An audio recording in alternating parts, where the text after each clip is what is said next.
انسان کا اصل مسئلہ یہ ہے کہ بڑے بڑے حادثات کا مقابلہ وہ بڑے حوصلے سے کرتا ہے، مگر چھوٹے چھوٹے مسائل کے ہاتھوں اپنی صحت اور سکون گنوا دیتا ہے۔ خوبصورت لوگ ہمیشہ اعلیٰ اخلاق کے حامل نہیں ہوتے، لیکن اعلیٰ اخلاق سے آراستہ لوگ ہمیشہ خوبصورت ہوتے ہیں۔ جن انسانوں کی انا بہت مضبوط ہوتی ہے، ان کی شخصیت بہت کمزور رہ جاتی ہے۔ برائی سے بچنے کا آسان حل لوگوں کو برائی سے روکنا ہے، کیونکہ اس کے بعد لوگ آپ کو برائی نہیں کرنے دیں گے۔ جتنی ذہانت کسی کی بات کا جواب دینے کے لیے ضروری ہے، اس سے کہیں زیادہ ذہانت اس کی بات کو سمجھنے کے لیے ضروری ہے۔ آندھے پن کی ہر قسم ہی بری ہے، مگر بدترین قسم دل کا آندھا پن ہے، اور یہ آندھا پن تعصب سے پیدا ہوتا ہے۔ ہدایت بندوق کی گولی نہیں ہوتی جس سے دوسروں کو نشانہ بنایا جائے، یہ روشنی ہوتی ہے جو دل سے پھوٹتی ہے اور سب سے پہلے ہمارے اپنے وجود کو منور کرتی ہے۔ جس شخص کی خوبیوں کے اعتراف کا آپ میں حوصلہ نہیں، اس پر تنقید کا کوئی حق آپ کو نہیں مل سکتا۔ خواہش شیطان کا ہتھیار ہے جس سے وہ انسان کو قابو کرتا ہے، صبر انسان کا ہتھیار رہے جس سے شیطان قابو میں آ جاتا ہے۔ جو لوگ زندگی کو ایک مقدس فریضہ سمجھ کر بسر کرتے ہیں، وہ کبھی ناکام نہیں ہوتے۔ کوئی شخص روزی اپنی لیاقت اور طاقت سے حاصل نہیں کرتا، اللہ سب کا رزاق ہے۔ پیسوں پر بھروسہ نہ کرو، کیونکہ پیسہ آپ کو بستر تو دے سکتا ہے مگر نیند نہیں۔ پیسہ آپ کو کتاب تو دے سکتا ہے مگر علم نہیں۔ پیسہ آپ کی زندگی آسان تو کر سکتا ہے مگر خوشیاں نہیں دے سکتا۔ آدمی کا جب وقت برا ہو تو وہ اونٹ پہ بھی سوار ہو تو کتا پھر بھی اسے کاٹ ہی لیتا ہے۔ خود غرض لوگ سائے کی طرح ہوتے ہیں جو روشنی میں تو نظر آتے ہیں مگر اندھیرے میں غائب ہو جاتے ہیں۔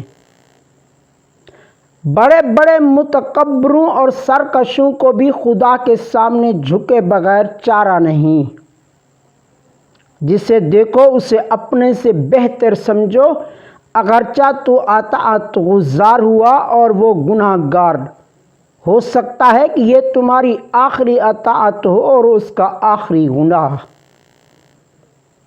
نیکی کے لیے تکلیف اٹھا لیا کرو، کیونکہ تکلیف ختم ہو جائے گی مگر نیکی کبھی ختم نہیں ہوگی۔ خداوند تعالی متحمل بھی ہے اور رحیم و کریم بھی۔ وہ گناہ گاروں کو توبہ کے لیے مہلت دیتا ہے، توبہ کرنے والوں کو دامن رحمت میں ڈھانپ لیتا ہے۔ نطفے کو خوبصورت انسان بنا دینا اللہ تعالی کی قدرت کا اعجاز ہے۔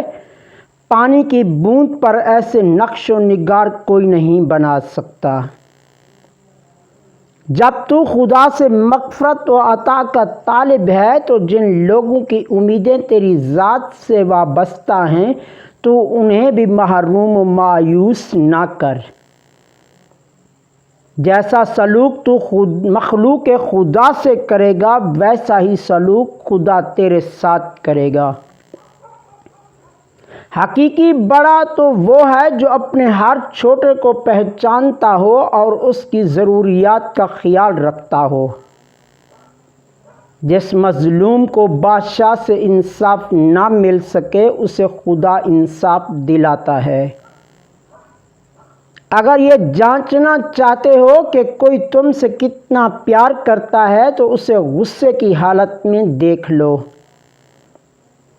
آخرت میں نیکیوں کے مطابق مرتبے ملتے ہیں، اس لیے نیکی کیا کرو۔ اپنی بات کی وضاحت مت دو، کیونکہ جو اپنا ہے اسے اس کی ضرورت نہیں، اور جو غیر ہے اسے کبھی یقین نہیں آئے گا۔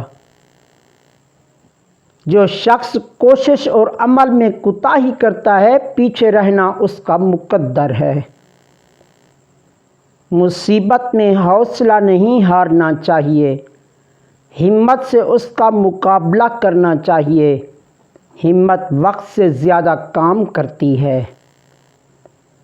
احساس کیا ہے؟ دوسروں کی تکلیف کو اپنی تکلیف سمجھنا۔ منصف اور عادل کو اللہ اپنے عرش کے نیچے سایہ دے گا۔ آدمی وہ ہے جس کی ذات سے دوسروں کو فائدہ پہنچے، ورنہ پتھر ہے۔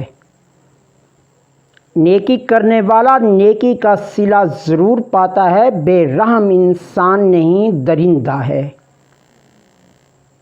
نیک نیت کی وجہ سے کام نیک اور بری نیت کی بدولت برا ہو جاتا ہے۔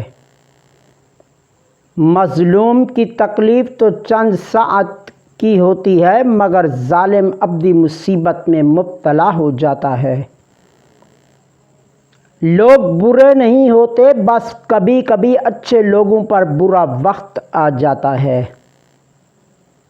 احمقوں سے کبھی بحث نہیں کرنی چاہیے، وہ کھینچ کر تمہیں اپنی سطح پر لے جائیں گے اور پھر تجربے سے تمہیں مات دے دیں گے۔ تم رب تعالیٰ کے آگے آنسو کے ڈھیر لگاتے جاؤ، کوئی تو اللہ تعالیٰ کو پسند آئے گا۔ اگر آپ کی آنکھ میں کسی کے لیے رضامندی ہے تو آپ کو اس کا کوئی عیب دکھائی نہیں دے گا، لیکن اگر آپ ناراضگی کی نظر سے دیکھیں گے تو پھر عیب ہی عیب نظر آئیں گے اور اچھائیاں چھپ جائیں گی۔ زندگی بہت تھوڑی ہے، کسی سے نفرت یا کسی کا برا سوچ کر شاید ہم اپنی انا کی تسکین تو کر لیں، مگر یقین جانیے ہمارے اندر کا انسان کبھی خوش نہیں رہ پائے گا۔ نصیحت اگرچہ ناخوشگوار ہوتی ہے، لیکن اس کا انجام خوشگوار ہوتا ہے۔ ظالم جب تک ظلم نہیں چھوڑتا، اس کے حق میں کوئی دعا قبول نہیں ہوتی۔ ہم نے جتنا اسلحہ اکٹھا کیا ہے، اگر اتنا پھولوں کا باغ لگاتے تو دنیا مہک جاتی۔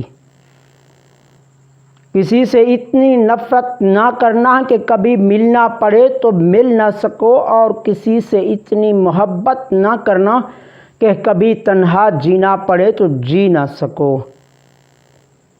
دنیا بے وفا اور انتہائی ناقابل اعتبار ہے، اس سے فائدہ وہی شخص اٹھاتا ہے جو اسے مخلوق خدا کی اصلاح اور فلاح میں لگا دیتا ہے۔ دولت کو صدقہ جاریہ میں لگاؤ، آخرت میں کام آئے گی۔ پہلی علامت یہ ہے کہ عورت کے جسم کا ڈھیلا پڑ جانا اور جسم کا فوری طور ملائم ہو جانا، اور پھر عورت اپنے مرد سے مرد کو ملانے کا اشارہ کرتی ہے، جس سے صاف پتہ چلتا ہے کہ عورت ہم بستری کروانا چاہتی ہے۔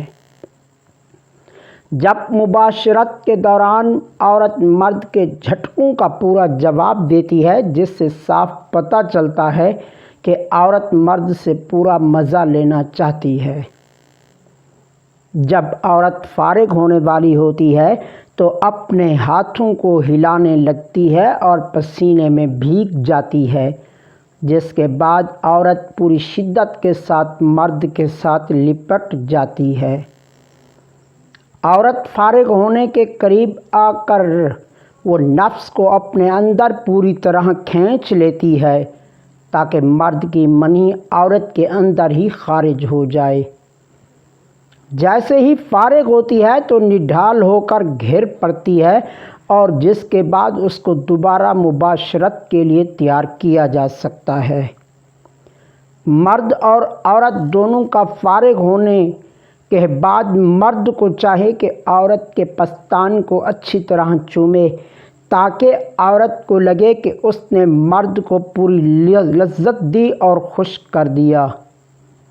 اگر آج کی ویڈیو پسند آئے تو ویڈیو کو ضرور لائک کریں، چینل پر پہلی بار آئے ہیں تو سبسکرائب کریں تاکہ آپ میری ہر نئی آنے والی ویڈیو سب سے پہلے دیکھ سکیں۔ نئی ویڈیو تک اجازت چاہتا ہوں۔ اللہ حافظ۔